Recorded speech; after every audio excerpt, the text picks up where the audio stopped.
edition of Alabama's Black College Review.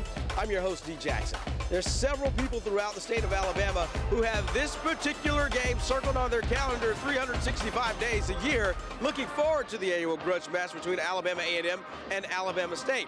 The Bulldogs are coming off an off week, whereas Alabama State, well, they're coming off a huge win over Alcorn State last week. So now it's all about the bragging rights from Legion Field. The old gray lady is what they call it here. We'll have plenty of highlights, plenty of reaction, and all the hoopla that is the Magic City Classic coming your way after the break.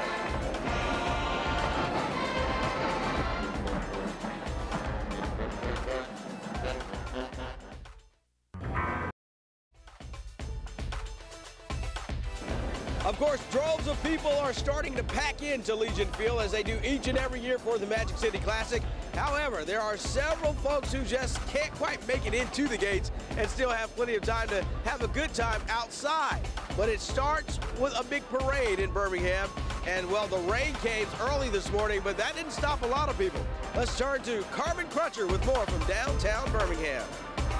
Well, there is a lot going on today. The rain did not stop the crowds at the Magic City Classic Parade. We're going to talk to people. We're going to break me in because this is my first Magic City Day Parade, so they're going to show me how it's done. But first, D, let's see what's going on the field.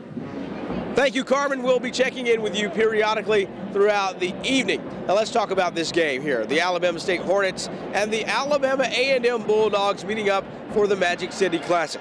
ASU enters Saturday's clash at 4-3 overall, 1-3 in the Southwestern Athletic Conference, following last week's impressive 24-17 victory over Alcorn State.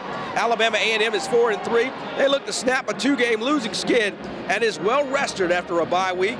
This marks the 73rd ASU A&M meeting on the gridiron, with the Bulldogs holding a slight 35-33-3 lead in the series. Alabama A&M also owns a 34-30-3 advantage in the Magic City Classic, including its current 4-game streak. And this ball game has a lot of implications. Now, the Alabama State Hornets will not be eligible to play for the SWAC championship, but nonetheless, they still have a lot to play for. Coach Anthony Jones has gotten to that championship game before, but needs an opportunity to get his team back in the winner's circle. Now, Ulysses Banks has been one of the dominant factors for the Bulldogs over the last couple of years. The senior is playing in his final Magic City Classic. The Birmingham native has a lot of memories and is hoping to do well this afternoon. We'll keep you posted on all the transitions and all the things that he needs to do to get ready for a successful football game. You know, it's not all about the guys that are on the field. We've said that a couple of times already. But what about the cheerleaders?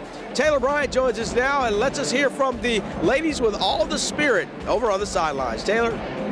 Okay, so we all know there's no party like an ASU party, and I'm with one of the young ladies to make sure they keep this party going. A ASU cheerleader, tell me, what does it take to make sure you keep the audience into the game? Well, at practice, we got to work hard, come up with new stunts and cheers that we know that the crowd will interact with, that we'll know that keeps their attention and makes them just rah, rah, rah, show their spirit with us. And I'm sure this is one of the big games for you. How do you prepare for this game? Practice. Trust me, long hours, and Ms. Lane just make sure, you know, that we're ready. And like most of us is the first time, but we tell them don't be nervous, just do it like any other game. We use all the other games as practice for this big Magic City Classic. Now we've seen the A&M cheerleaders, but what does it take to be a ASU cheerleader? I think it takes strong will and determination because we work hard. We don't need no slackers or anything. We are hard-working women and men, and we just get out there and do our best. Now I'm here with the Hornet as well. I want the Hornet to take us out with a big move, Hornet.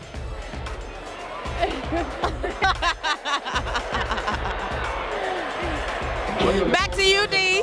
Of course, the pomp and circumstances don't stop there. There are two sides to every story. And of course, the Alabama A&M Bulldogs cheerleaders think they have the most spirit. Now it takes a special group of ladies to make sure we keep that school spirit going. I'm standing here with the captains of the Alabama A&M cheerleading squad. Now this is a big game for you guys. Tell us, how do you prepare for something this big? Well, first of all, we start off by practicing all the way from like August to now, just building up our stunts and endurance, and you know, we just make sure we have fun out here. So. Now, what is the most favorite part of the game for you all? The most favorite part, I have to say, days when the band is playing live and the whole crowd is just getting so hyped with us. That's the best part of me, and we get touchdowns. So that'd be the best part of me. Okay, now every school has a group of cheerleaders, but what makes you so special? What does it take to be an Alabama A&M cheerleader? It takes a lot of energy and a lot of spirit. All right, let's go Bulldogs! All right, that's right. Well, you heard it from them, the Alabama A&M cheerleaders. Thanks. Of course, we promised to you that there is much more than football associated with the Magic City Classic. We've touched on the parade just a little bit. We'll go back down to Carmen Crutcher with more from the Magic City Classic Parade. We're at 16th Street and 6th Avenue here at the Magic City Day Parade. It's so live. I just met these people over here. They've been live ever since I came down here. I just got to talk to them. All right, how you guys doing? What brings you guys to the Magic City Day Parade? Support for the kids. Not all kids are doing bad things. Kids are really doing great things in the city of Birmingham, and it's good to come here and support these kids. All right, this is my first Magic City Classic. What should I be experiencing? How? What? It's wow. The crowd. It's my first one too. Yeah. Oh, she's with me. This is her first one too. All right. What about you? You just here? You doing your thing too? So who's gonna win Magic City Classic? All right, you guys. D, I'm having more fun than you are, but let me see. You tell me, how's it looking on the field? Several people enjoying their first Magic City Classic, including Carmen, who seems to be having a good time. We'll get her back to the stadium fairly soon.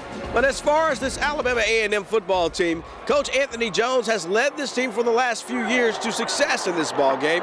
Coach Reggie Barlow is one who's tasted success as a player and now as a coach, trying to find his first Magic City Classic win. Now, the two things that most people don't realize about these two coaches, a common denominator, one common factor. Both of these guys not only played football professionally, but both are owners of Super Bowl championship rings. Coach Jones winning his with the Washington Redskins, and Coach Reggie Barlow in 2003 with the Tampa Bay Buccaneers. Plenty more to check in on the sights and sounds of the Magic City Classic. We'll have more for you from Birmingham coming up next on Alabama's Black College Review.